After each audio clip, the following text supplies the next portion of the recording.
To 52 Living Ideas.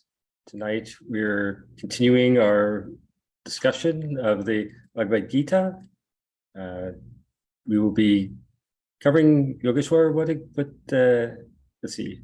I guess Ambika, do you want to read as well tonight? I'd be happy to read. Let me know which stanza. Of course. So, Yogeshwar, what's the verses that we're planning? Are you able to unmute? So the stanzas are from 11. We finished 10 yesterday, so we shall do from 11 up to 13 first, and then we shall see. Okay, excellent. So, Ambika, want to start? The sacrifice that is offered by those who desire no fruits, as it is enjoined by the right rule, with conviction in the mind that it is worthy of being offered, is the sattvic sacrifice. The sacrifice which is offered with a view to getting to the fruit of it, and which is also performed out of vanity. Know that sacrifice, O best of the Bharatas, as rajasic. The sacrifice bereft of the right rule, without the distribution of food, devoid of mantra, and without offerings, empty of faith, is said to be the tamasic sacrifice.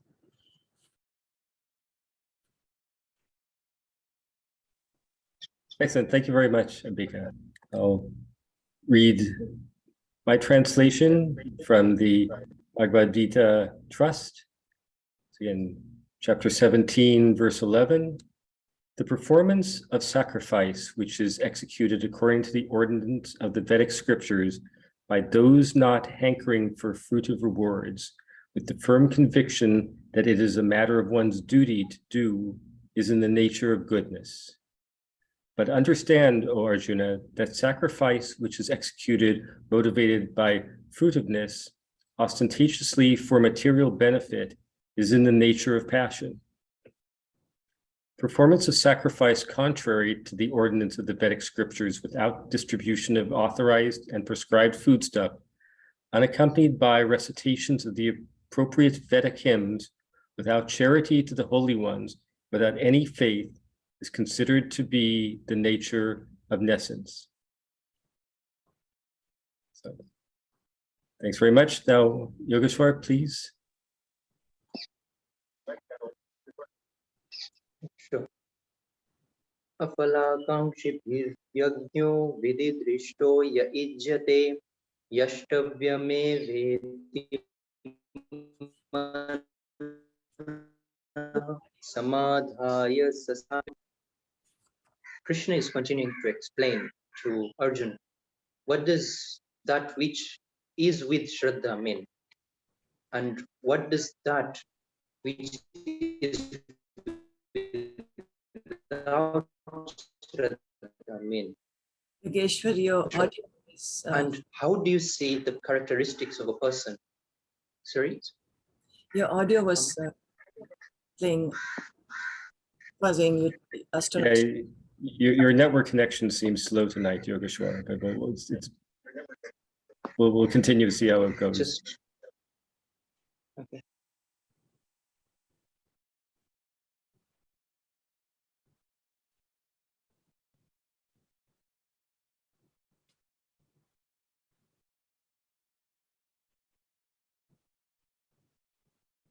And I think we may have lost Yogeshwar. Frozen.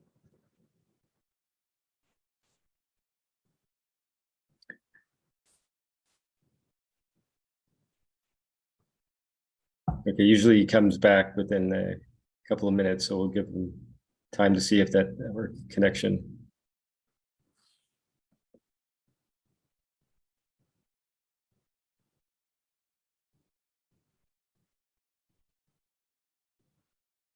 So in the meantime, welcome everybody. Sorry, didn't have a chance to say hello to Bika, Jyoti, Dave. Welcome all the new people here. So thanks for joining this interesting conversation and interesting analysis that we've been progressing for so many weeks now. It's amazing that we're already up to chapter 17. Thanks, David, for facilitating today. No problem.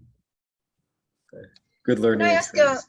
Can I ask a quick question? Because I'm new here, so there's something I'm confused about. So Certainly. this is studied on both Thursday and Friday nights. Is it the same group? You just continue to move along? You just meet twice a week? Is that accurate? Yes. Yes, okay. So we're still talking about chapter 17 then, right? We're continuing from what we did yesterday. Correct. Correct. Okay, thanks. Thank you so much. Yes, not everybody can attend every night, but this is seemed to be the most effective way, since there's a lot of material to cover, and we're trying to not have this be a multi-year effort. So Thursdays and Fridays is what works best with people's schedules. Hi, David. So the network is fine now? Yes. Yeah, we can hear you now. Okay. Yes, please continue. Yeah. So Krishna is continuing to explain to Arjuna what are the characteristics of a person who has Shraddha, and that which is of three qualities. That Shraddha is of three qualities. How do you know which quality of a person and which quality of Shraddha does that person have? How you know is by these distinct characteristics that are in his, how he consumes his food, and the second part here Krishna is saying is yajna. What types of sacrifice does he give?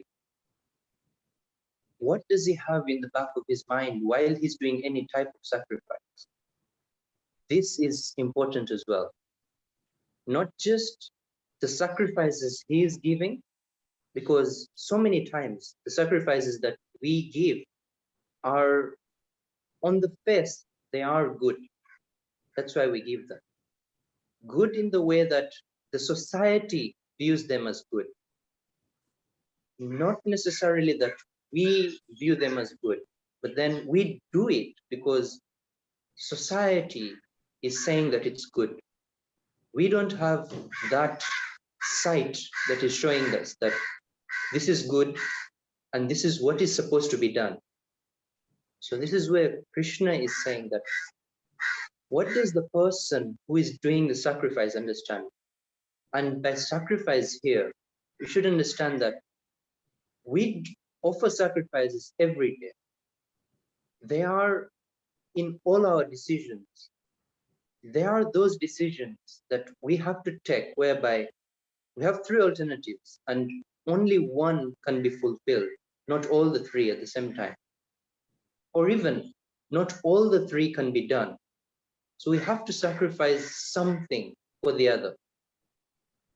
In that sacrifice, in that decision of a threefold decision, there we sacrifice two for one.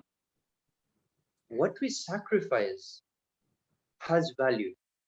It's not that we just sacrifice for no reason. There are so many values to sacrifice, whereby when we sacrifice even a decision, there is something that we see for the future, that this is going to happen for me in the future. This is the value of the sacrifice. Either we sacrifice time for someone at a particular point in time, or we sacrifice time to put our concentration on a particular subject if we're studying it. That is also sacrifice, because everyone has the same amount of time. What we sacrifice that time for is really important. So that's another perspective of sacrifice.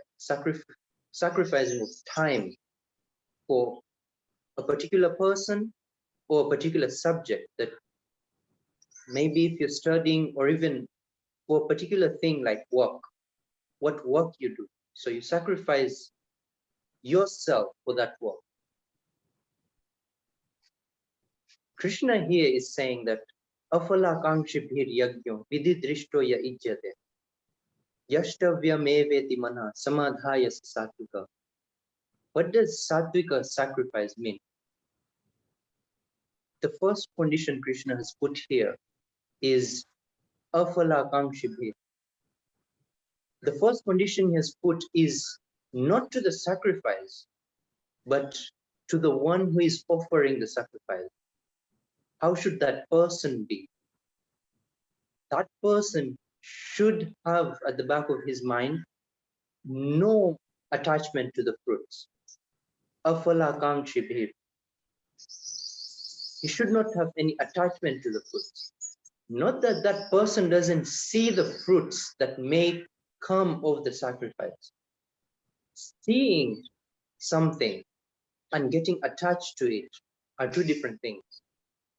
It's like you may be eating the same food as your neighbor, but it matters. Are you attached to that food while you're eating it, or you're eating it for your health? You can see that you're going to get health out of it, but getting attached to that type of food is different. Because when you get attached, then normally your perception towards that food, your thought towards that food is totally different now. It's not going to be the same, because you're going to continue to consume that food even though it turns to become a bit harmful to you. Not totally harmful because it's healthy, but then even a bit harmful to you, like something that may start out to be giving you some sort of vitamin. But if you only take that food now, because you're so much attached to it, now that may deprive you of other proteins or carbohydrates or other vitamins as well. So that is supposed to be taken into account when you're not attached.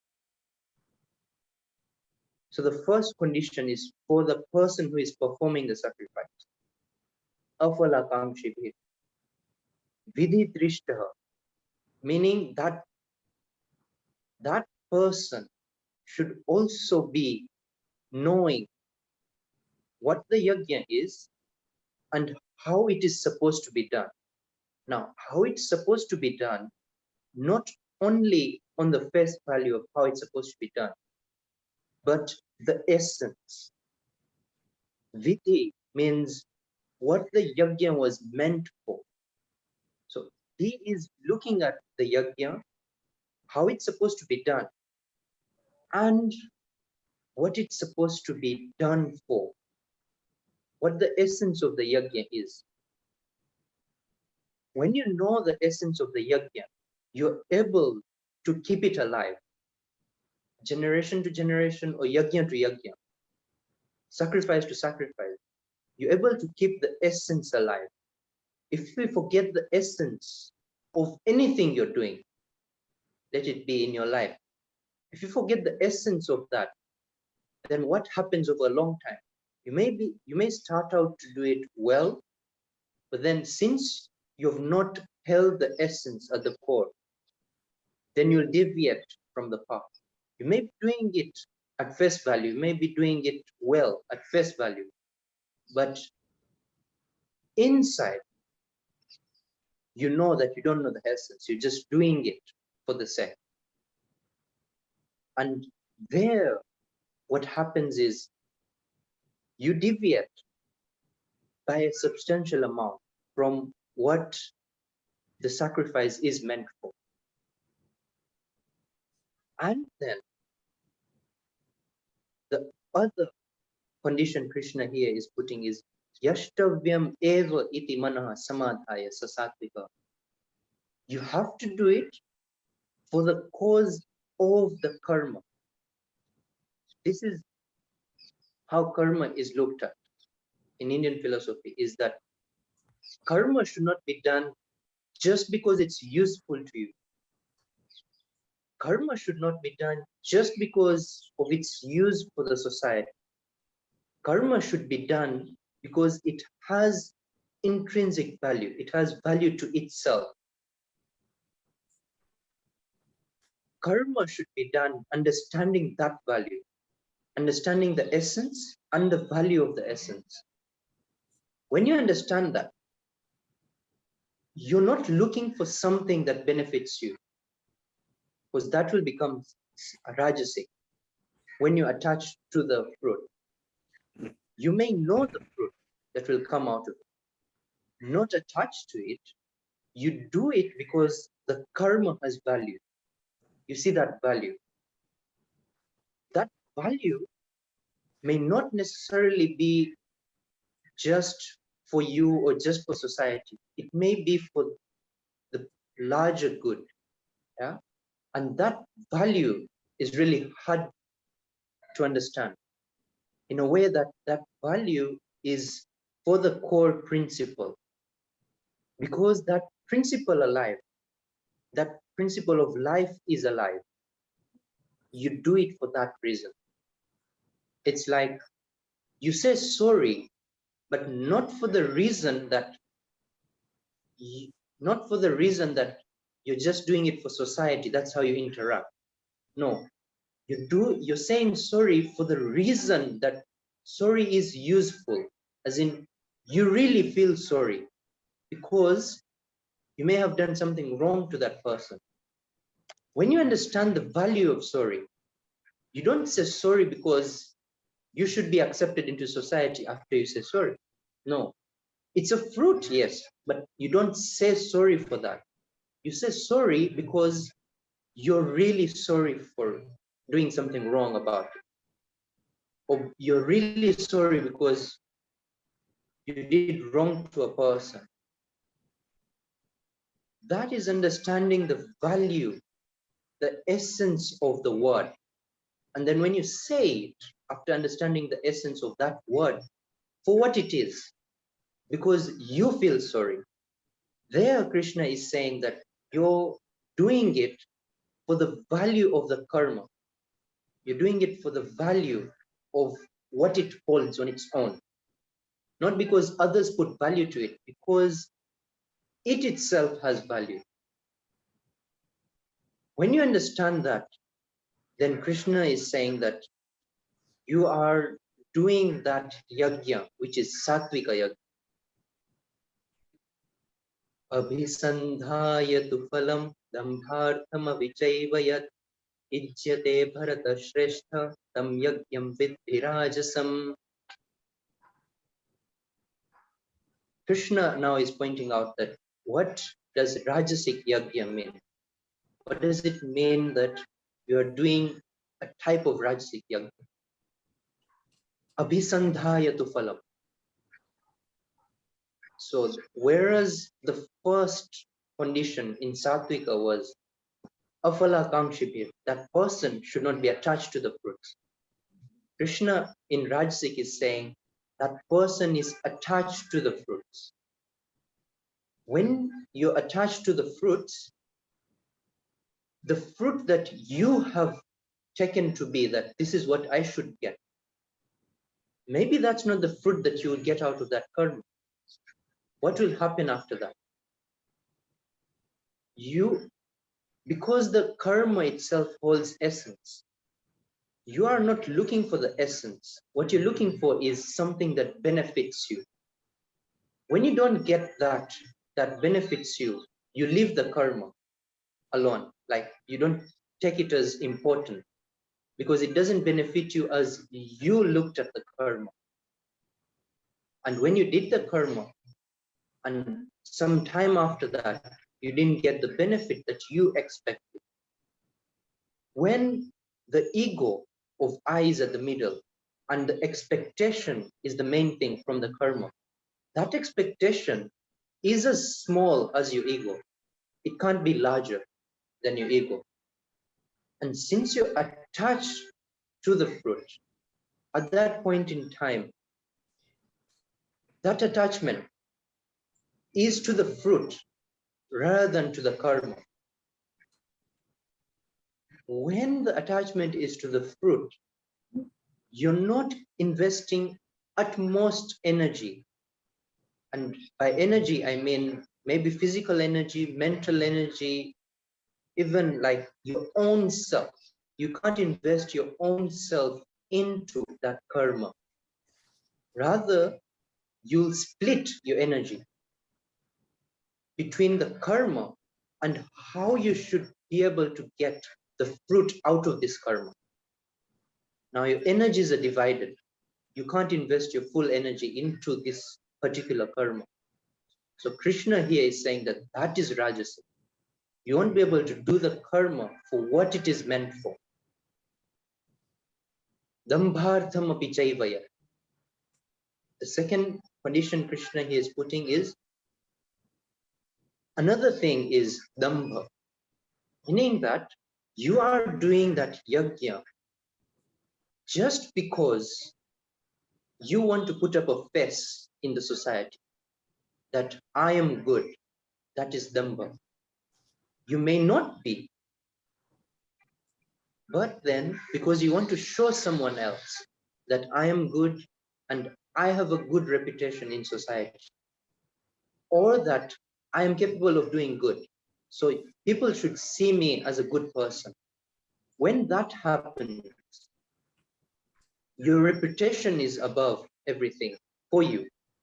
And when your reputation is above, it's really easy for you to leave that karma without you knowing what the value of the karma is.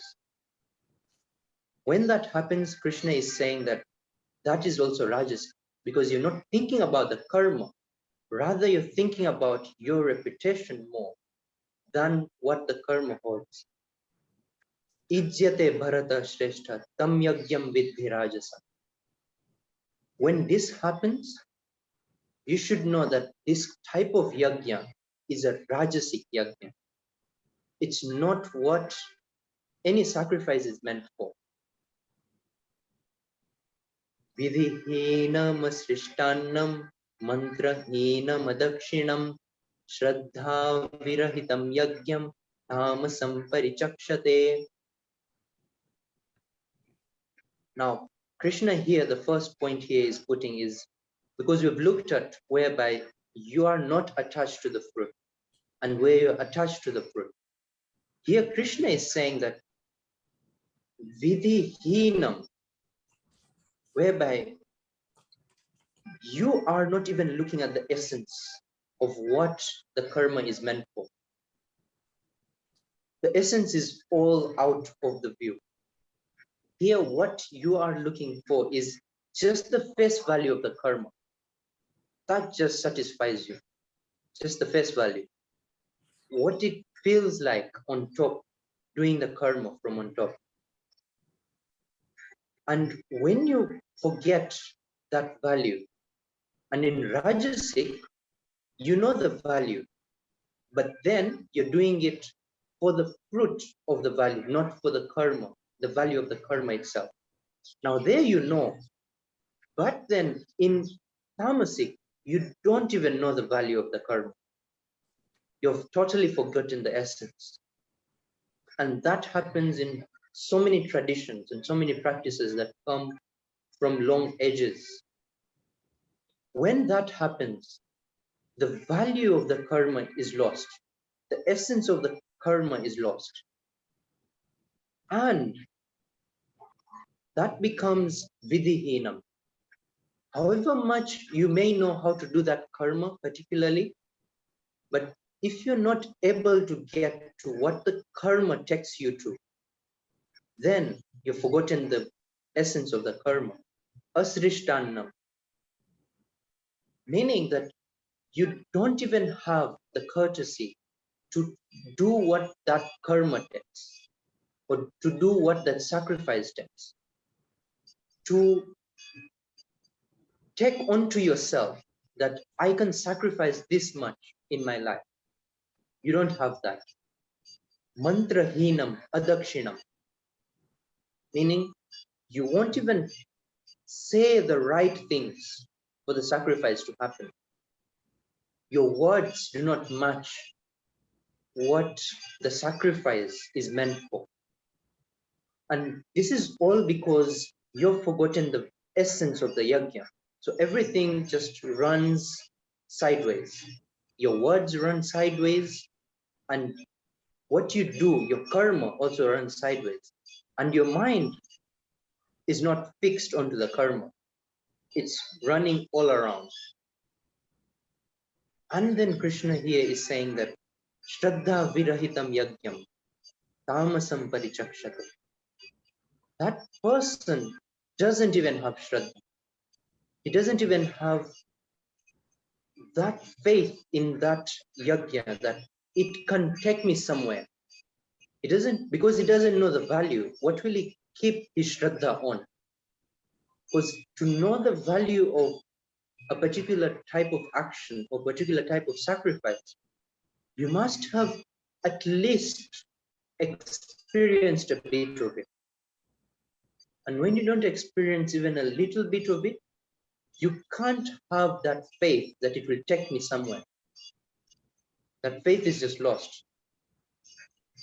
When you attach some value to that karma and you do it, and then you get that value of it, not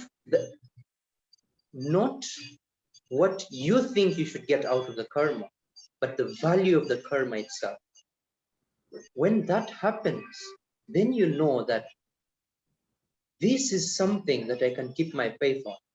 This is something that I can trust, that it will take me somewhere. It has some value of its own. Then you know that this sacrifice is of value. Now, putting into context, Krishna here is saying that Rajasa Yajna,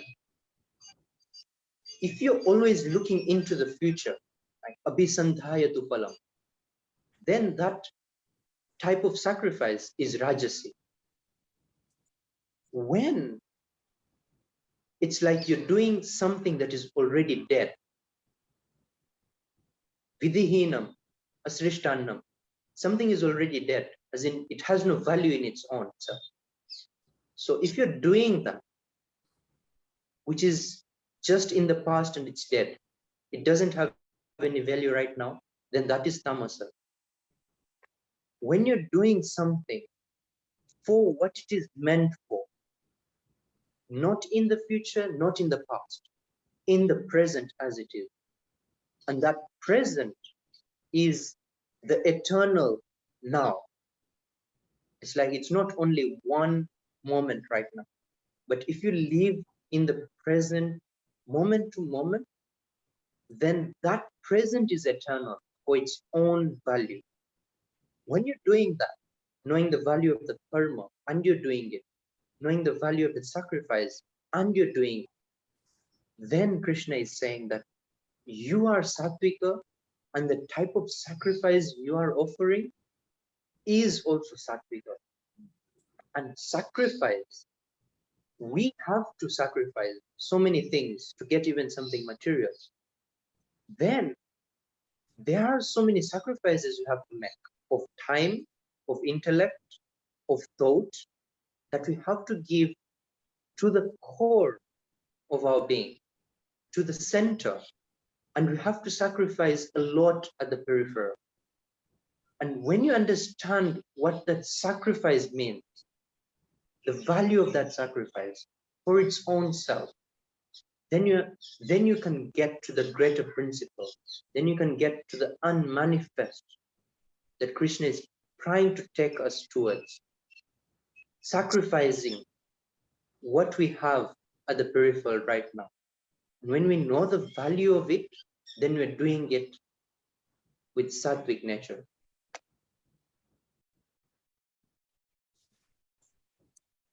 Excellent. Thank you very much. Thank you, Yogeshwar. So now, as we do every week, anybody who has questions, please type an exclamation point in the chat and we'll go in order for people to ask any questions or make any comments about this section.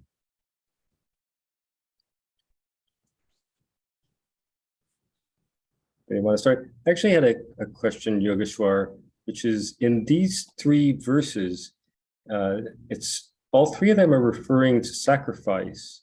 And as you mentioned, the Sattvika and Rajasam and Karika Sat, why exactly, or why is the final one explicitly calling out distribution of foodstuffs, hymns, recitations, when it's describing the type of behavior that one or one should not do for sacrifice, and the other ones are ambiguous? Is there any, I mean, both from the philosophical point of view and any specific connotation to Indian culture, why it would differentiate or explicitly call out in one of them?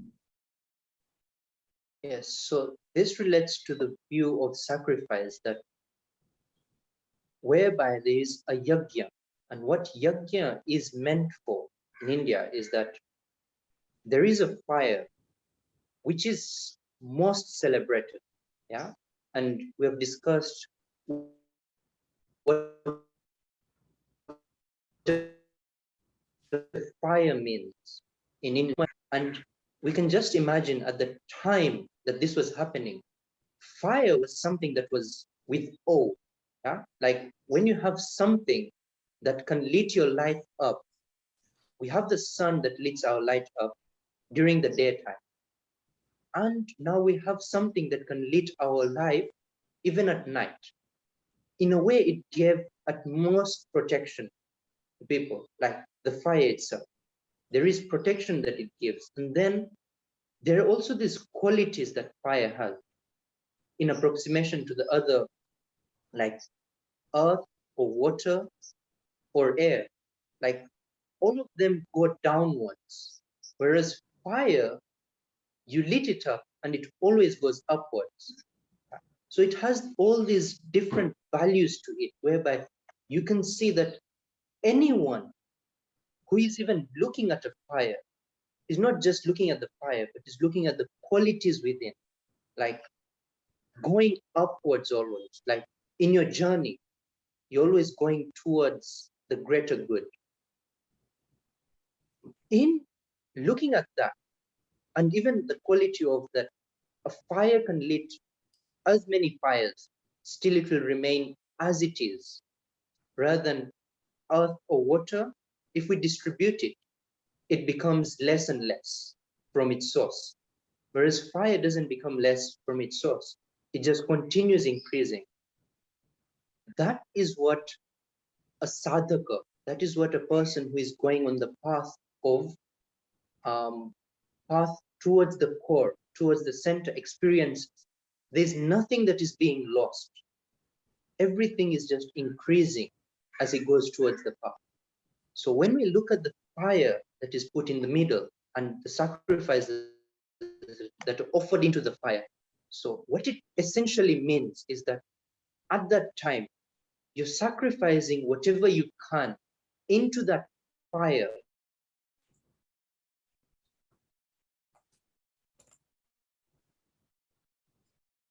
We've lost. That is also in all ways. Sorry? We lost you for a moment. So that which lights you up, that which lights you up for now, when you have that fire in front of you and you're giving offerings to it, like you're giving what food you could eat into that fire,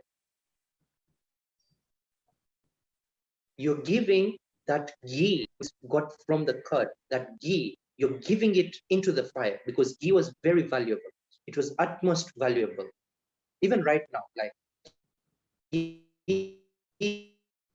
is Audio, Yogeshwar. most valuable. Sorry. No, it's coming in. You're giving in all that. You're giving in all that into the fire. Why? It's not that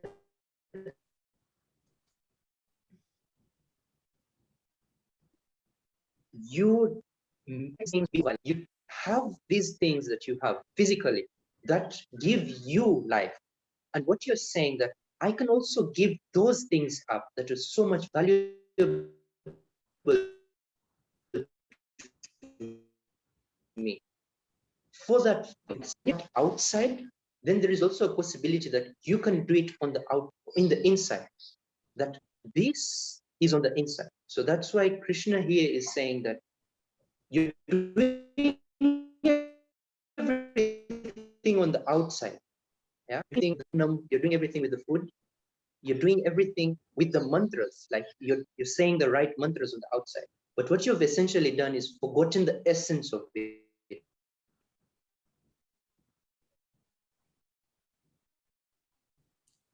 And how are you expected to do it well on the inside? That's what Krishna here is now saying. That even the mantra, what you're saying while you're giving in that, because any words that you say hold value. Even the sorry or the thank you, we may not see the value in it right now. It's just societal norm that we should say those things. But when those people who invented those words, when they say the every word had value in it. That's why Krishna here is saying that mantra hina, all those words that were meant to be said during the yajna, during the sacrifice, they had value on their own.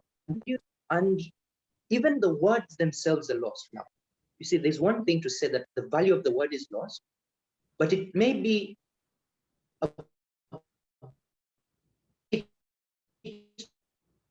that the value somewhere, the words are lost completely. Like if sorry and thank you are completely lost from society, what will society look like? It's a different kind of society. It's like the value is lost, fine. Even the word is lost. That is how dreadful that situation could be. That's why Krishna here is saying that mantra hina, that those words that are meant for sacrifice are not there even. Like they don't exist for that person. What would that person look like? Yeah? So that's what Krishna here is saying, that you can't even sacrifice your own wealth, which is adakshinam, where Krishna is saying that adakshinam, meaning you can't even give your own wealth to who is worthy. Then what can you sacrifice in your life? Yeah? What can you give up in your life? You will not even be able to give up on the outside. Then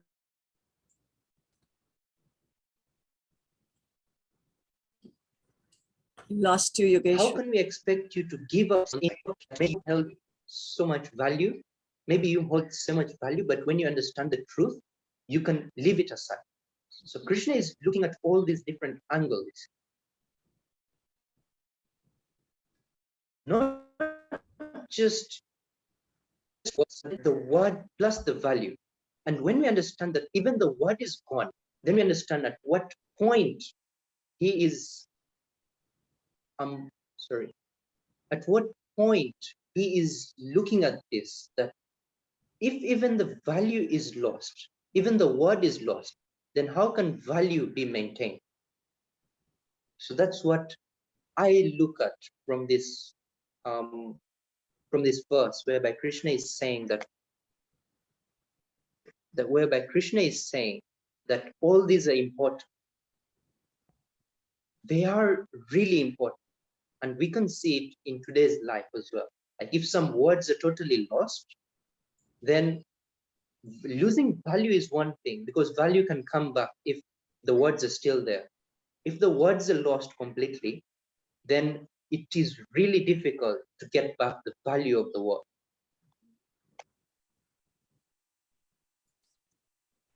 Okay, thanks very much. And by the way, sorry, Yogeshwar, I turned off your video because your bandwidth is so low that we're losing your audio periodically. So this way we can focus all of your bandwidth on the audio to make sure that that comes through clear. So thanks very much.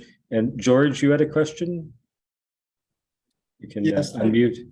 Thank you, David. Yes, Yogeshwar, I want to address your comments about Krishna saying that while we should understand the benefit of the good we do, we should not become attached to that benefit. And my question is that whether Krishna said that because to the extent that we attach ourselves to that benefit, we actually put ourselves in a state of want.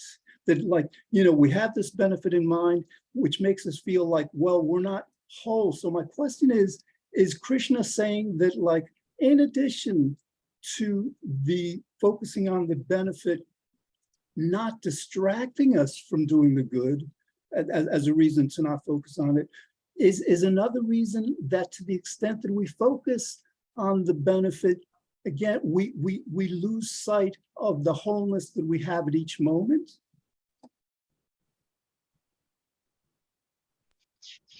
Yes, so looking at that, that is also one thing that I would like to point out, because this also resides in your perspective of what the present means, right?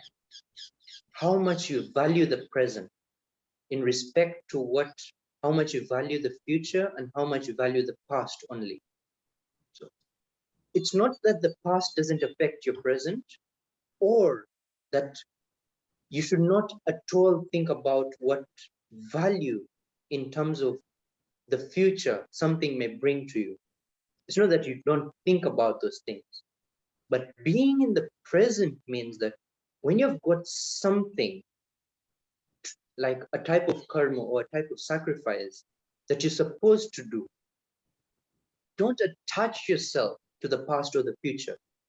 Do it for its own value that it has in the present. Because when you go so much into the future or so much into the past, then you're not going to be able to do what this is meant for, what the karma is meant for. You'll continue deviating from the value of the karma. That is also one perspective.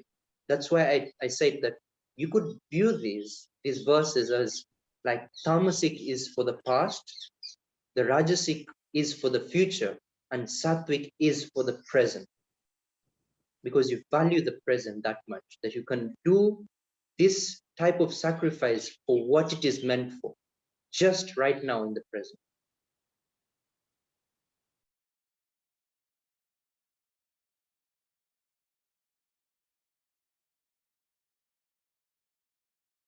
Okay, excellent. Thank you very much, Yogeshwar.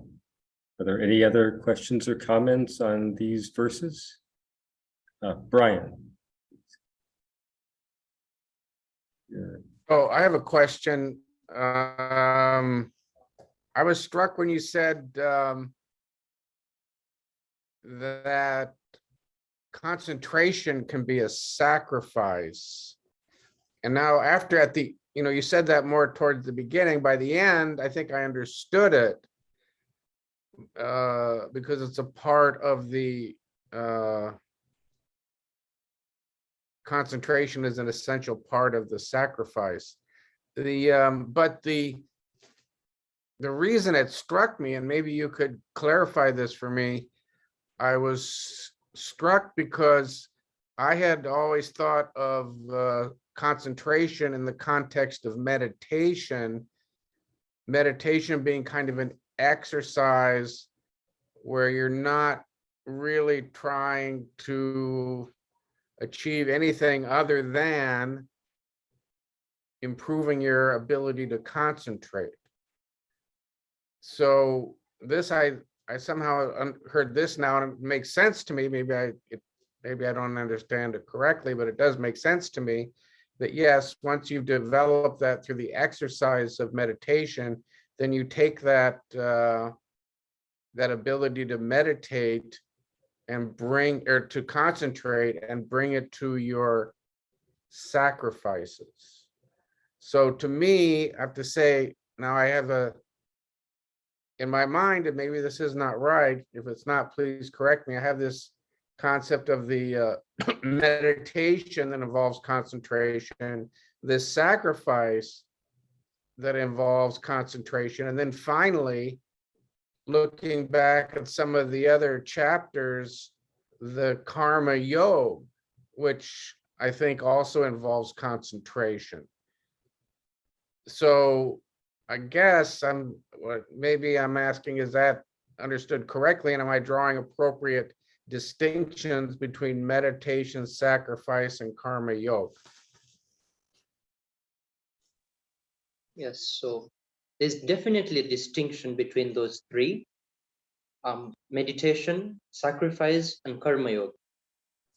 But then what sometimes happens, because we're particular types of people, like we don't all view the same thing in the same way. So a person who is really bent towards the side of karma yoga, for him, what does concentration mean? Concentration doesn't mean just sitting and closing your eyes, or meditating doesn't mean that.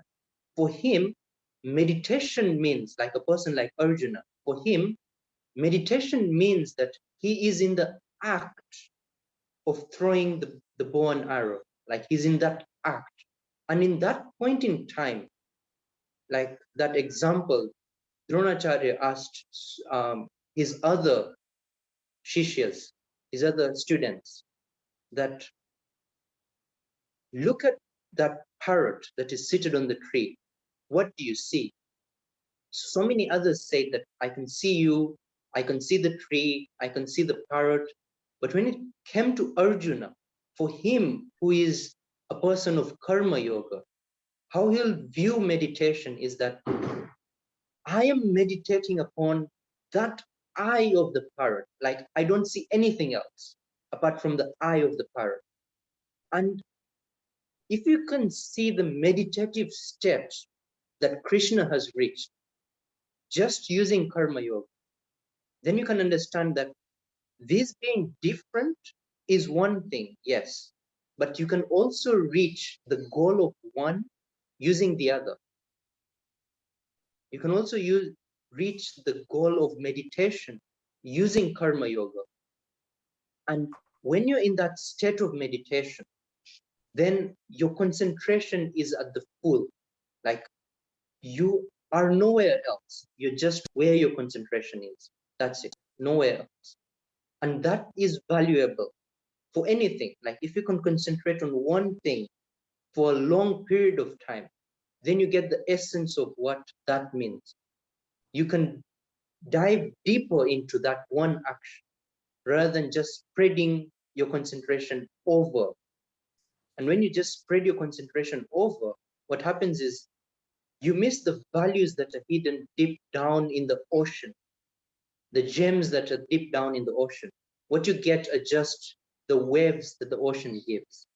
Sometimes you're only looking at the waves that the ocean is giving, and we're missing the gems that are deep down in the ocean.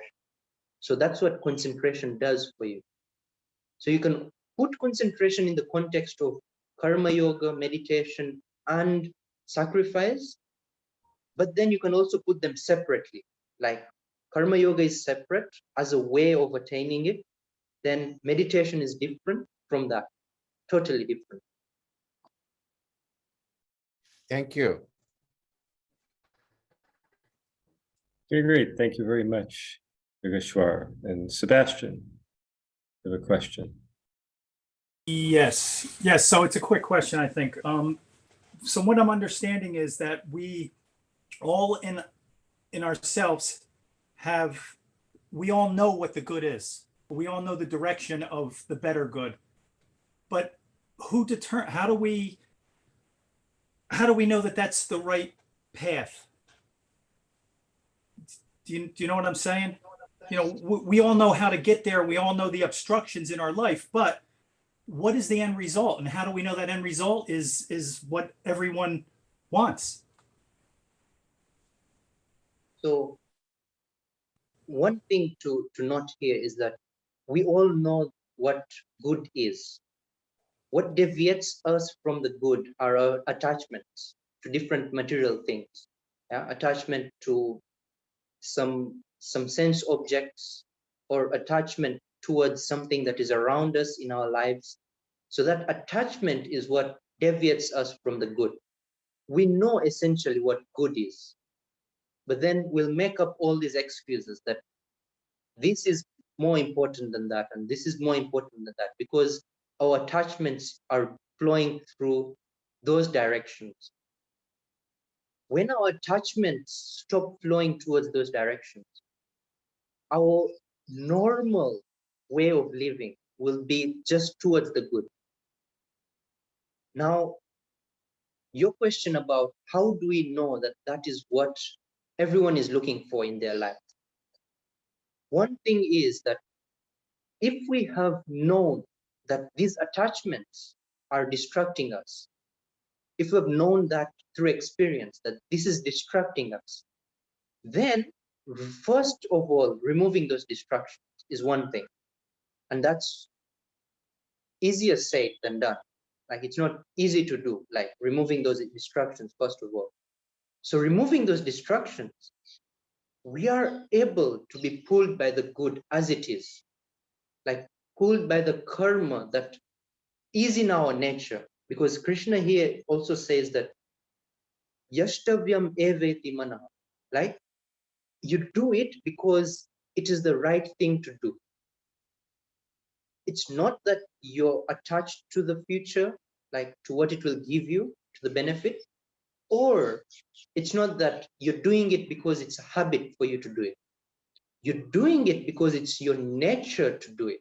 And when something happens from nature, like when and it's happening from the core of your being, it's happening from the center outwards, that I feel can never be wrong. Like if something is happening from the principle, then it never goes wrong. It's like when you're looking from form and function, if your view is from the function towards the form, you never go wrong on the form. But when your view is only on the form, forgetting the function, then you can go wrong. There's a possibility of going wrong on the form.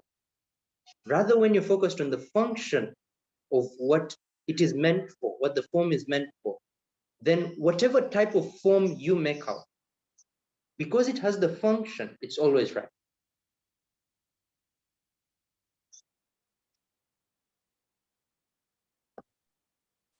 Excellent. Thanks very much, Yogeshwar. So what next verses should we read?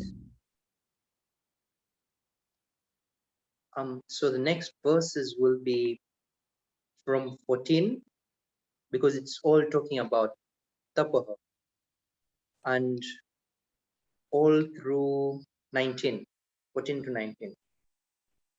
This one's on austerity, I believe. Yes. It's austerity. So, right. Ambika, you want to start again? Sure. So 14. Reverential worship offered to the gods and to the twice-born, sacramentally initiated, to the teachers and to the wise men, cleanliness, uprightness, continence, and non-violence.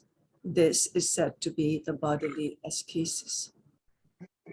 Words that are unagitating, truthful, kind, and beneficent, practice of contemplative scriptural study. This is said to be the ascesis of speech. Composure and serenity of the mind, silence and self-control, and purification of the feelings. This is called the mental ascesis. This triple ascesis done with the highest faith by men of integration, longing not for fruits or rewards, is said to be sattvic. The ascesis which is done with vanity for the sake of celebrity, honor, and veneration is here called rajasic. It is transient and infirm. The ascesis which is done with deluded notion, torturing oneself, or else for overthrowing others, is spoken of as tamasic. Till 19, right? Right. So excellent. Thank you very much, Ambika. Great reading. Now I'll read it again with the Bhagavad Gita Trust translation. Worship of the Vedic authorized deity form of the Supreme Lord, of Brahmanas, spiritual master, and the men of wisdom, cleanliness, simplicity, celibacy, and nonviolence to any living entity is declared austerity of the body.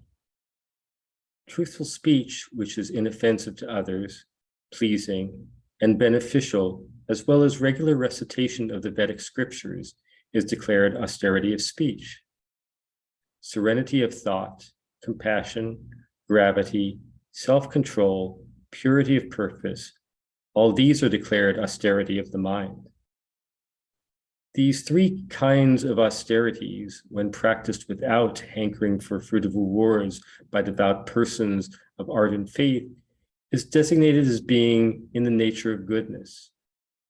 That austerity which is performed ostentatiously for the sake of gaining respect, honor, adulation, and reward is unstable and unenduring in this world, and is stated as of the nature of passion. That austerity which is performed by the whims of foolishness, causing pain to oneself, or for the harm of others, is described as the nature of nescience. Thanks very much. Yogeshwar, please proceed. Devadvija Guru Pragya Pujanam Sauchamarjavam Brahmacharyam Himsa Cha Shariram Tapa Uchyate. Now Krishna is talking about what austerity means and how austerity is divided into three types, being the sattvic, rajasic, and tamasic nature. When we look at what austerity means, Krishna here is saying that it's not only of one kind that austerity is. First of all, it's of three kinds. One is through your body, another is through your mind, and the third is through your words. Now, all these three types of austerity, there is a distinction between them, whereby all of them should be done as one, which is one austerity, whereby if you're doing something that is from your body, like it's through your body, then your mind and speech should be in the same place. They shouldn't be all scattered around. Like you say you'll do something and then your body does something else. It shouldn't be like that. Everything should be in one scope. You say what you're going to do and you think what you're going to do. They don't deviate from each other. But then what Krishna is saying that there are three types, there are three ways you can do austerity distinctly, because what you say is distinctly different from what you do. In a way that you'll do the same thing as you say, but then even your speech matters. The way you talk matters. You may be referring to the same thing, but one person could say it in a good way, another person could say it in a way that people don't feel comfortable with the same topic. So you may be trying to say the same thing, but then your words should be of a particular kind, of a particular type. So you should focus your concentration on three different ways you're going to perform austerity. The first one Krishna is saying is the body. What type of austerity can you perform with your body? Deva Dvija Ruguru Pragya Pujana. The first thing Krishna has put in front is that you should do worship towards these four different categories. The first is Deva. As we've known, Deva, what it means is something that can take you towards the Supreme, something just in nature. It may just be that when you go in the forest and there's so many trees, feeling that breeze that the trees bring along with them is so, like, it brings you so much bliss within yourself. That is something that is so valuable. And when you're worshiping it, it doesn't mean just like worshiping as we normally know what worshiping means. Worshipping in this way here is that you can revert to the forest and not just bowing down through your body, but then it's like your whole nature is bowing down to the forest. It's saying that you gave me this utmost bliss that I couldn't have experienced otherwise. Or you just going to the ocean and seeing the sunset or the sunrise. There is a kind of bliss that comes upon you. And that is valuable. You are taken aback and you can see what nature truly means rather than what you are attached to otherwise. When you're able to see that through anything, whether it's through the sun, whether it's through the forest, through the breeze that the wind brings, all that can take you, it has the potential of taking you towards the principle of life. That is what Krishna here is saying, that you should revert towards the Deva. Dvija. Dvija here means all those who have the intellect and they are thinking about what the supreme is, what the principle is. That is Dvija. And why to revert to them? Why to worship them? Because they are doing something that at most points in time is really away from what we can do. Yeah? They are continuously contemplating upon the supreme. They are able to give that much time towards contemplating what it means to know the supreme, to know what the ultimate principle is. They can invest that much time, and the other thing is that they have that much intellect to do that. Not everyone is bestowed by that much intellect to do that. And a person with that much intellect to do that and is using it to try to know what the ultimate principle is very much valuable. And that intellect is poured towards the scriptures. The scriptures meaning what is given to us by those who have known in all fields. Like in Indian philosophy, it can be the darshanas. In Buddhism, it could be those works by Nagarjuna, those works by given in the Vijnanvada. It could also be those in the Western philosophy, those who have like known what is truly there. And that mostly is known through life. Yeah, it's known through scriptures, yes, but then it's known more through life. That's why Krishna is continuing to say that he who is a guru, he who has lived it, what it means, the scriptures are saying, that is a guru. That is he who in his own life has been able to see what it means, not just through the scriptures, but through his own life. He's able to get towards the truth in an essential way, through an experiential mode. And now he has the courtesy to take you towards that experience in life. He will use all the words that the scriptures have given, but then what is valuable in him is his experience. And once that experience is there, then he can push you through, he can pull you through all what the scriptures say without you getting deviated within the nitty-gritties of maybe this is right or this is wrong, what is there or what is not there, because he has seen the path. And a person who has seen the path is at most valuable. Krishna is continuing to say that the fourth category is the pragya. He who has not only seen the path that takes you there, but a person who is continuously in that position, person who is continuously at the principle, he never deviates from the principle. And the way he will tell you to come there is just live life by the principle. Right?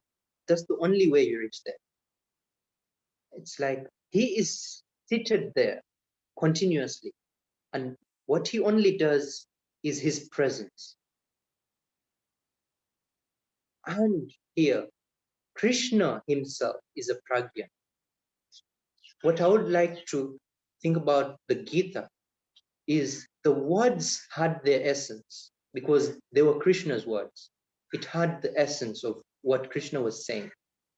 But Krishna's presence itself also matters to Arjuna because the way Krishna is, he is fully lived, like he has lived life.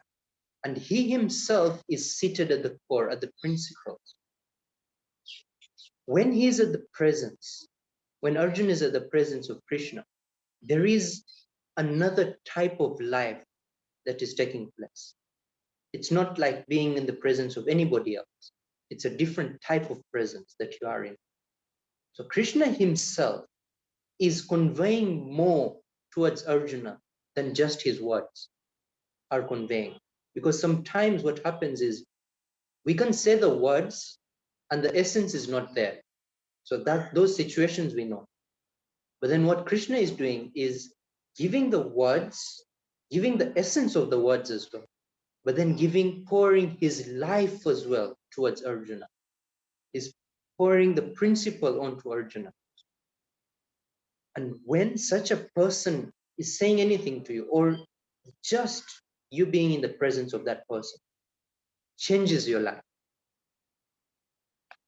So Krishna here is saying that knowing those values, what a person who is seated at the core can do to you, can do to your life, how he can change your life at different levels, you should revert to such people. Because when you revert to such people, you are saying, I'm not bowing down just to the person, I'm bowing down to where he has reached, to that state that he can show me. I'm bowing down to the center that I can see through him, which I cannot see within myself, which I cannot experience. He is experiencing. That's why I revere him. Now, another type of austerity Krishna is saying is saucham, is being pure. Now, being pure in your body. Now, purity not necessarily only means cleanliness, because cleanliness is something that we normally do. It is really important, cleanliness, because there are so many people we know that they don't even take the time to become clean, like through the body or keep the environment clean, because it takes the energy of your body to do that, to keep yourself and your environment clean and neat. Now, the other aspect Krishna here is saying is purity. Now, where purity comes in is not only cleanliness, but then what your environment conveys towards yourself.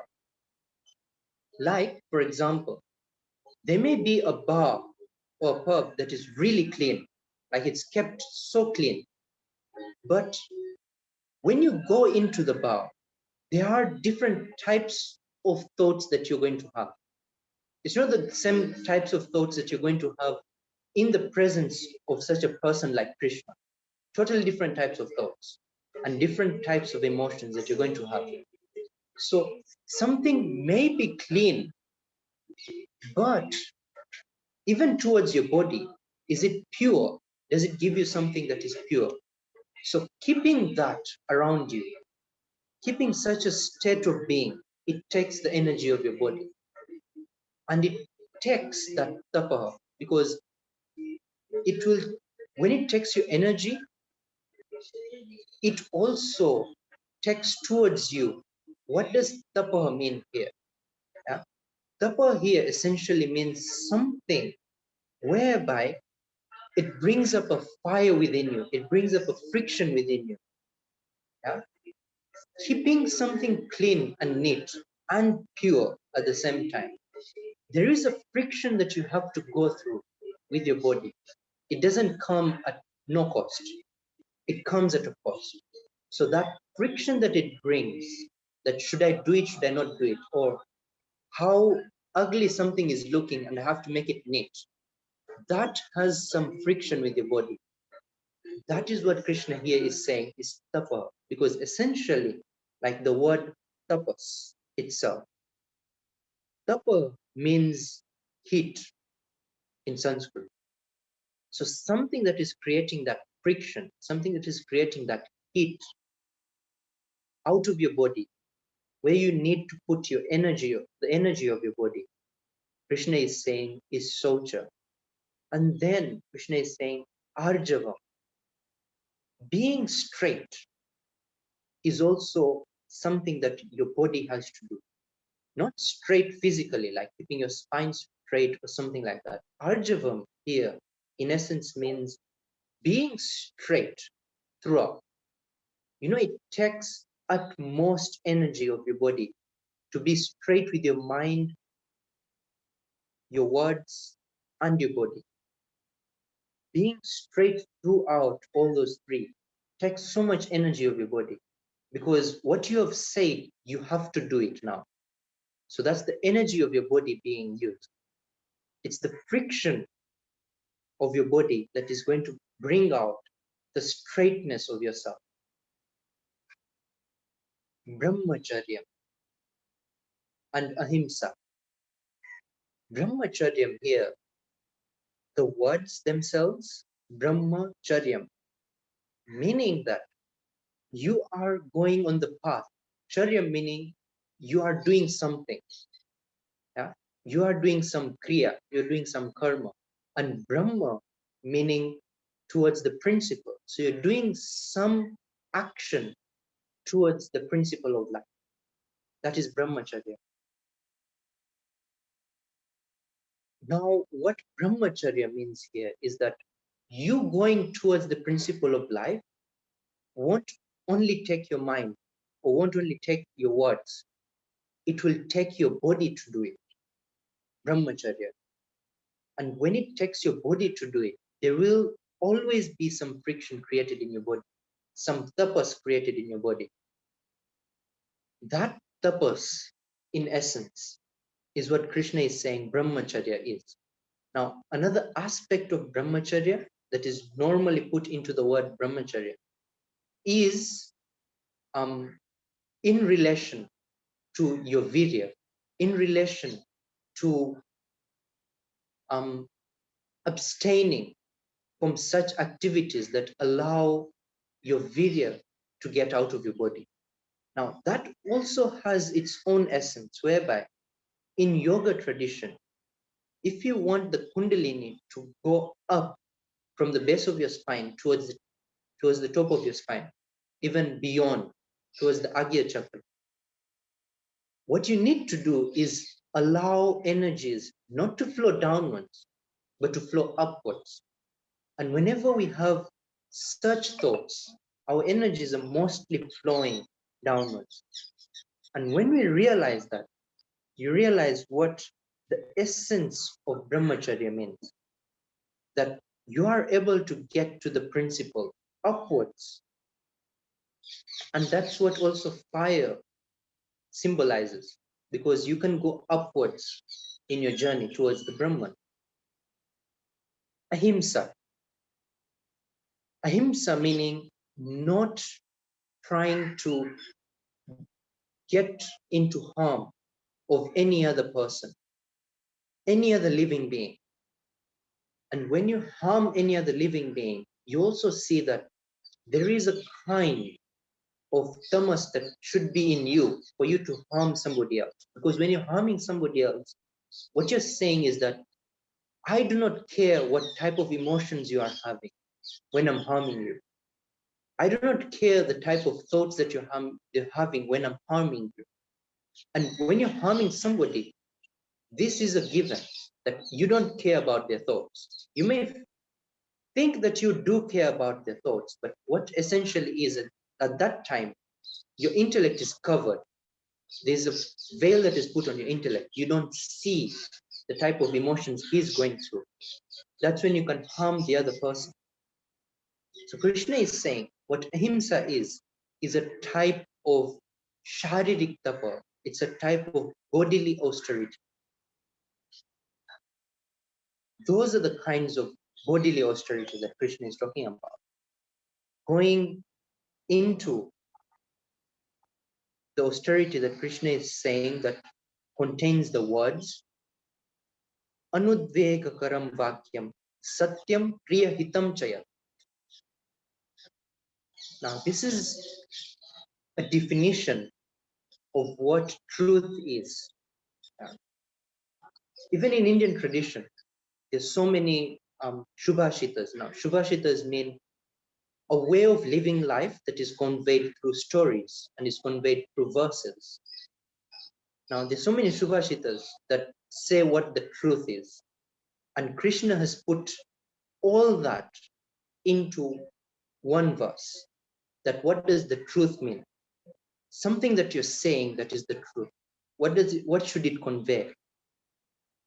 It should not only convey satya, meaning that it should not only be outright true, but then it should also have other qualities to it. It should be anudvegakaram.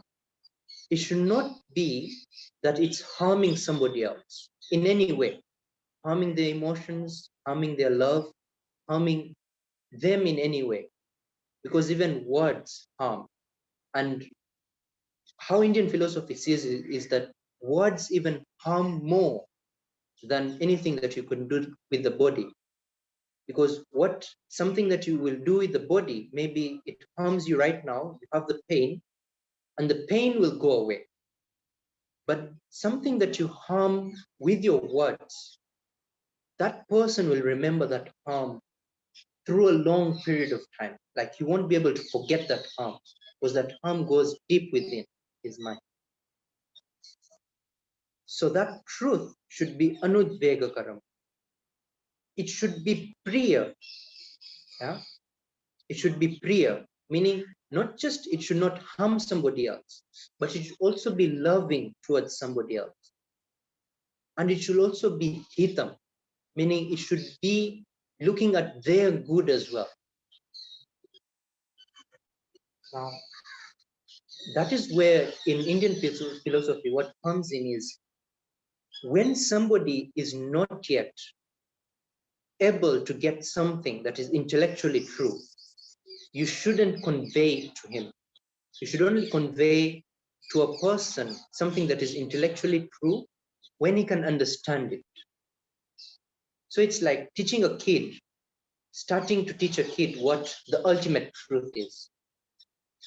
He can never understand it because he needs all what he's doing, whether it's those small letters that he's always writing, whether it's the words that he needs to learn, that is really important to him right now. So that is true for him right now. You can't start lecturing him upon what the ultimate truth is and what he has to do and what he doesn't have to do. Because if you do that at that point in time, what will happen is that he won't understand. And at most times, what will happen is that he may understand something that is deviating from the truth rather than something that is the truth. So something that is the truth is not only that you say the truth, it is also something that the other person must understand the truth. And when that person is able to understand the truth as you're saying it, then it is of the greatest good for him. Rather than you just saying the truth and conveying it to the whole world. It should be that the other person must understand the truth as you have understood it. And truth in most ways is abstract. You can't really just convey it in words, literally. It should have the essence of the words with itself for it to be conveyed. Knowing how abstract the truth is, Krishna here is saying that it should not only be the truth, how you understand it. It should also be understandable by the person you're conveying it to. So the truth for Arjuna is not only what Krishna said in the second adhyaya. It was true. Yeah, the second chapter was true. It was talking about the Atman. It was talking about what life is, what Atman is, what Brahman is. But if Arjuna can't understand it at that level, Krishna has to break it down to different levels. And when Krishna does that, he is understanding that this is for the greater good of Arjuna. This is how Arjuna will understand what the ultimate truth is, rather than me just conveying the second chapter to him. Because if you look at the whole of Gita, like the second chapter says it all. Like if Krishna would have understood it at that point in time, the Gita would have been over. So why break it down at so many levels? It's not that Krishna didn't tell Arjuna the truth the first time he conveyed the truth in the second chapter. It's that if Arjuna cannot understand the truth, Krishna is willing to say that if you don't understand it by these words that I have said, I try making you understand in some different type of words. And he continues in different chapters saying different types of yogas. That is what Krishna is saying the truth is. It's not just the words that maybe you'll get into your intellect. It's something that will change your life, top down. Another type of worldly austerity Krishna is talking about is swadhyaya and abhyasanam. Now, swadhyaya is something that you have to do with your words. How that is that like conveying something that is true. It doesn't just happen you doing it for the first time. It takes you knowing what the words mean for you and then what the words mean to another person as well. Swadhyaya here means your own adhyayana of what it means. Because what the truth is not only for you to understand. Yes, it is for you to understand, but not only that. When you have to convey the truth, you have to understand what words mean to you and what the same words may mean to another person. So that when you convey the truth to another person, those words do not say something else to the other person, or they don't deviate him from the truth. And abhyasana, you really need to get into that abhyasa, that continuous saying that what do these words mean. And what Krishna here has done is that even thoughts, because we do swadhyaya and abhyas through the thoughts, even your thoughts that are worldly in nature are part of your words. That we should understand. Like when you're reading a book and you're understanding something out of it, like they are those words that are running in your mind. Not necessarily that you're saying them through your mouth, but those are also words. And if they're running in your mind, they don't leave their worldly nature. So Krishna here is saying that abhyasa, meaning reading so many books or reading scriptures, anything like that, is also worldly austerity. It contains the words that you're supposed to know. It contains that tapas that you're supposed to do. While you're reading a book, reading a scripture, trying to understand, trying to contemplate on what that person is trying to convey and how I should convey to somebody else that they understand what the truth is. That is called as vangmaya tapaha. That is called as the worldly austerity. Krishna is continuing that what does mindly austerity mean? Manaha prasad. Well, Krishna is saying, Manaha prasada saumyatvam maunamatma vinigraha bhavashan shuddhirityetat tapomana samuchyate. Would think that, what does tapa mean? Tapa means friction, somewhere where heat is produced, something that takes your mind, that grinds your mind onto some concepts. Well, Krishna here is saying that Manaha prasada, meaning keeping your mind at bliss, is also a type of tapa. This is interesting because we would normally like to see tapa as continuously contemplating upon some subject, continuously thinking about something. That would be mindly tapa. Well, Krishna here is saying, even keeping your mind at bliss, concentrating on something, is manasik tapa, is mindly austerity. Now, where this comes in is that we know that being at bliss is something good, but it takes all our mind to be at bliss. It's not that we can be at bliss just doing nothing. It takes all our energy to be at bliss. Whether it's while we're doing some work, or whether it's while we're reading, or whether it's while we're concentrating on one thing, like just meditating. Being at bliss of mind takes all your mind.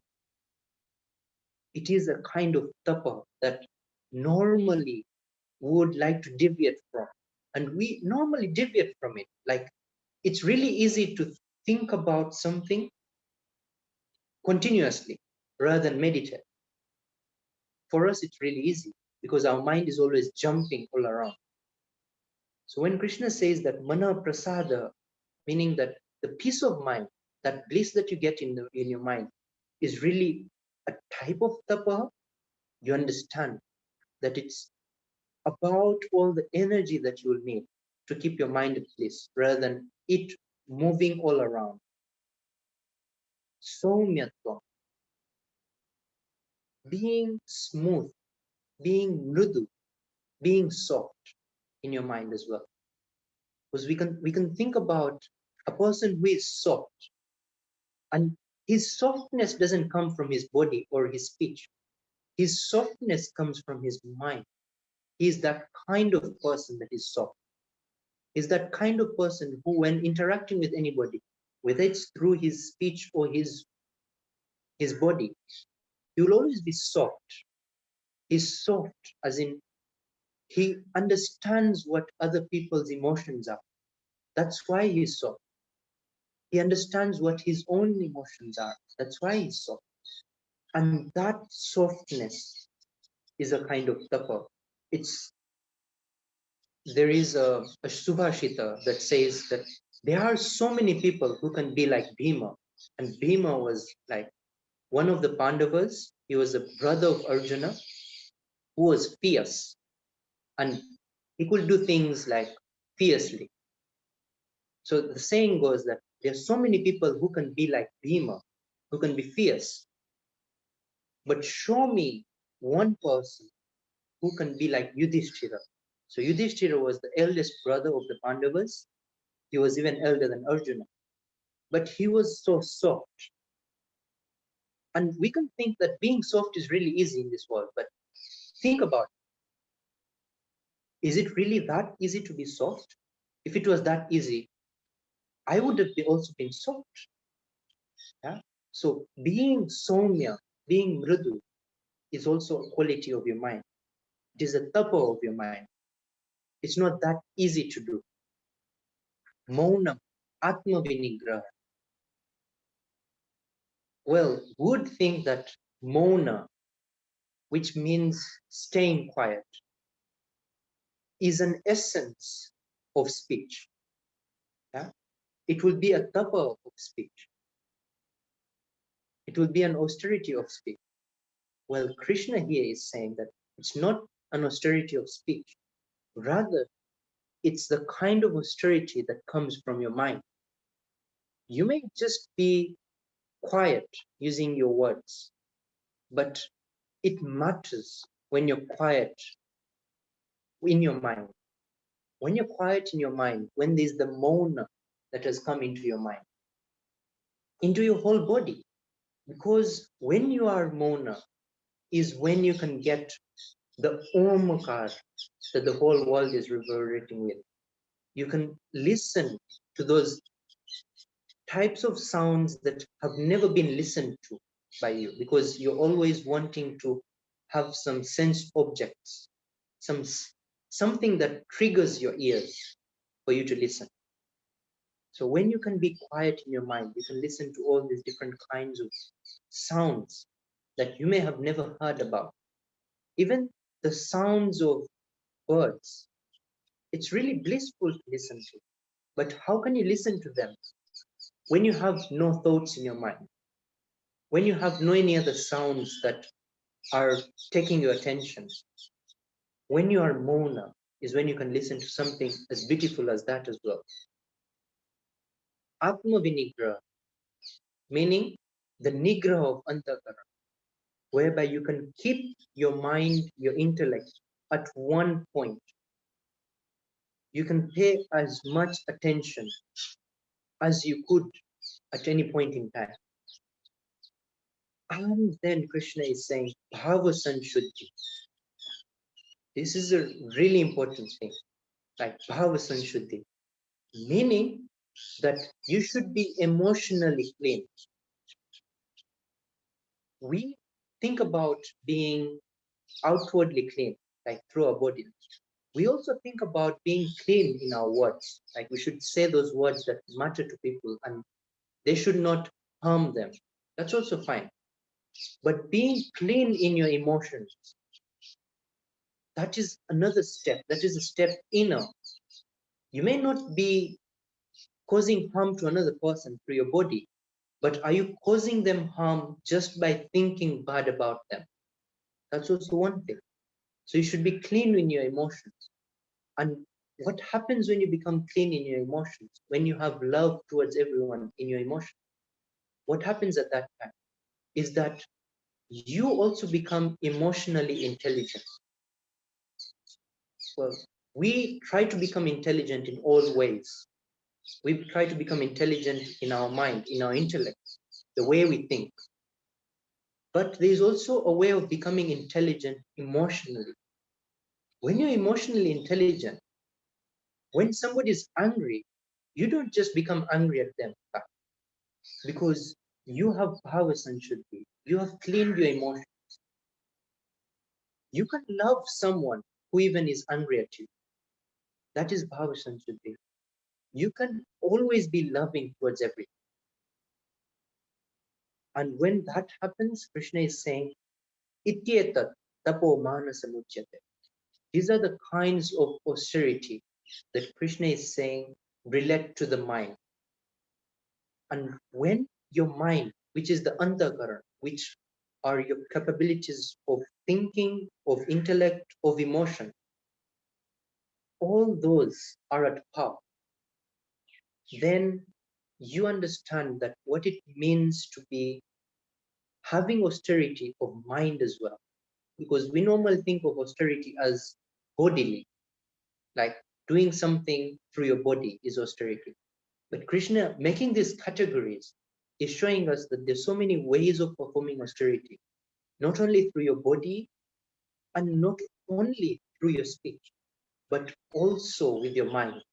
And when you do it with your mind, it is utmost inclusive, whereby if you change your mind, your speech and your actions will also change. But to get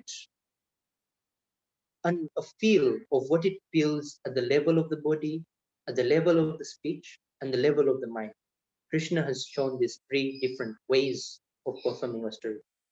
So I feel that because I have to leave in about 10 minutes, I'll leave it at that. And the other three that we have left, we can do it next week. Okay, excellent. Thank you very much, Yogeshwar. excellent introduction to those first three verses. So again, in the short time that we have left before Yogeshwar needs to leave, does anybody have any questions? Please put an exclamation point in the chat again for the ordering. I did have one quick question, Yogeshwar, as we're waiting to see if there's any others, which is that you were discussing in the previous verses, 11, 12, 13, about sacrifice. And you were talking about the fire there. And then we were discussing in this version about austerity, which, as you mentioned, the tapas is also heat, friction. It's so also it can be like a spiritual rebirth. I mean, and a fire in that. Is there a relationship between this fire of the austerity, these tapas of the people, and the sacrifices? Is this sort of an internal sacrifice, or am I reading too much into it? Yes. So what sacrifice is something that you are not doing, like you're giving away something that either you're sacrificing not to do or you're sacrificing to give away. Now, what tapa here means is you're doing something to bring it in your life. So these are two different directions. You're doing something to bring it in your life, but bringing it in your life has that much friction. Yeah. So sacrifice, in essence, means that you want to leave what you have, something that is not so much. You attach value to it. It's not that you take it as something that you can live without. You attach value to it, but then you are able to give it out. So the direction is different in these two. That's what I would like to say. Okay. Well, thanks very much. George, you had a question? Yes, thank you, David. Yogeshwar, your presentation took me to a very spiritual place. And would you describe what this process is in terms of the term Shaktipat?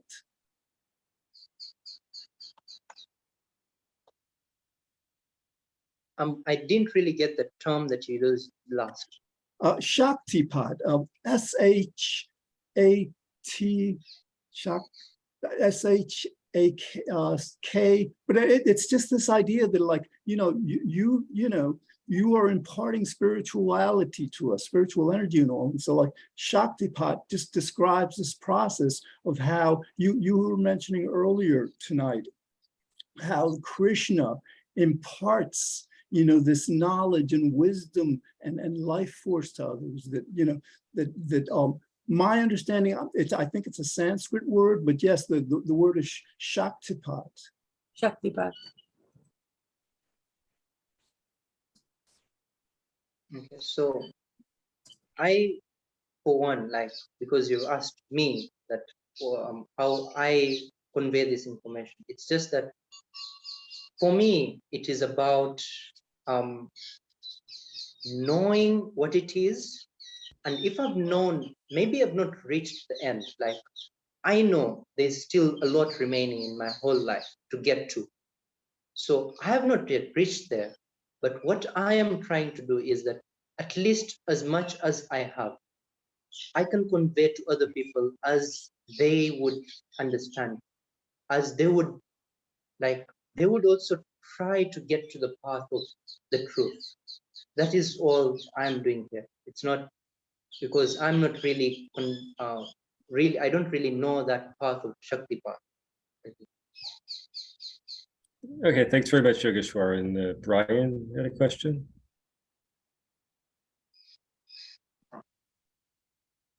Yes, I would agree with George. I thought this last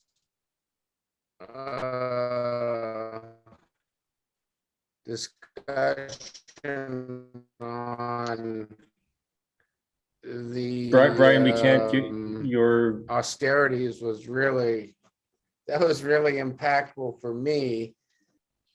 I'm not on your network is really, your bandwidth's bad, so maybe you should turn let off the me video. try it. Yeah. Turn off the video. Okay, is that better? Does that work better? Yeah, a little better. Thanks. A little better. All right, let me try it. First of all, the austerities presentation was really impactful for me too. Partly because just to give you my reaction, I think I do tend to indulge my inclinations and desires and appetites in ways that can be harmful and not helpful to others, all in the many ways that you described. But the question I have that kind of occurred to me along the way is, what do the sacrifice and the austerities have in common? Why is Krishna talking about these one after the other? So as Krishna has mentioned in verse 7, that because the Shraddha, faith that you have, values that you hold, are of three types, what are the characteristics of those people who are of Sattvic Shraddha, which is the main point of this whole chapter? So we have talked about Sattvic Shraddha, Rajasic Shraddha, and Tamasic Shraddha. What happens is, how do you know which type of Shraddha you have?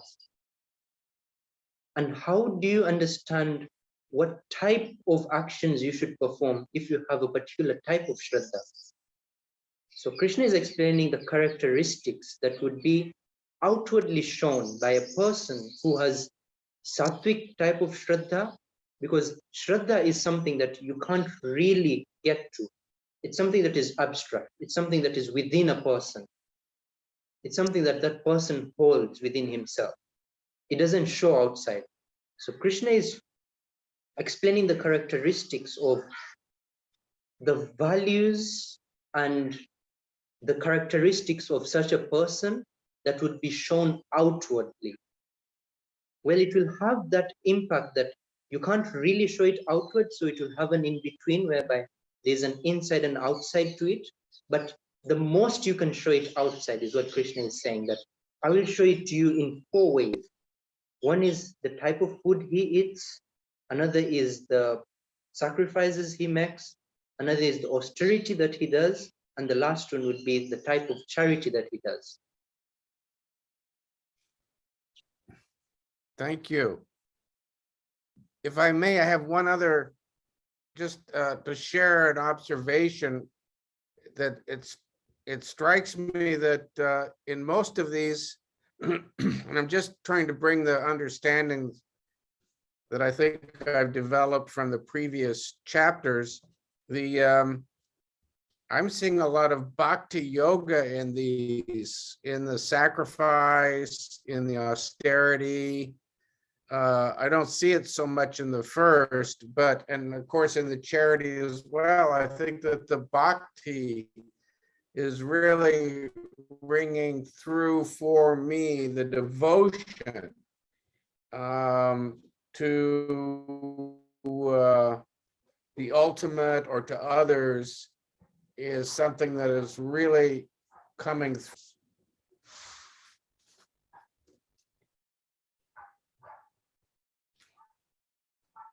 That's all I have on that. Okay, excellent. Thanks very much, Brian. Yes, very interesting. And as Brian, as you said, there's a lot of interesting connection between the sacrifice and the austerities. And this will be an excellent topic to continue next week. So we will continue next Thursday. Unless there's any other, I should say, Yogeshwar, any other final comments before you need to leave? No final comments. I'll just have to leave. Okay, great. Thank you very much, Yogeshwar, for your great commentary this week. And as Atul is asking, that these videos will be edited and placed up on YouTube. We have a YouTube channel for 52 Living Ideas where this is available for study. And again, thank you very much to all of the participants this week, and especially Ambika for your readings as well. And great questions from George, Brian, Sebastian, everybody this week. Thank you very much. As I was mentioning, we will continue next week, next Thursday and Friday, for the continuation of our study of Bhagavad Gita. And as Yogeshwar mentioned, we had 6 verses this week, though we weren't able to hear all of Yogeshwar's commentary. So next Thursday, we will continue and start up, probably repeating the verses and go into Yogeshwar's commentary for that. So please, again, sign up for the meetup for those events. So next Thursday and Friday, you can please see it on the meetups page, and also the other great events that we have this weekend. If anybody wants to participate, go to meetup and see all the other very interesting classes, questions, events that this group holds almost every night and day. So please see if there are other interesting topics. And otherwise, thank you very much for everybody's participation tonight, and have a wonderful evening and a wonderful weekend.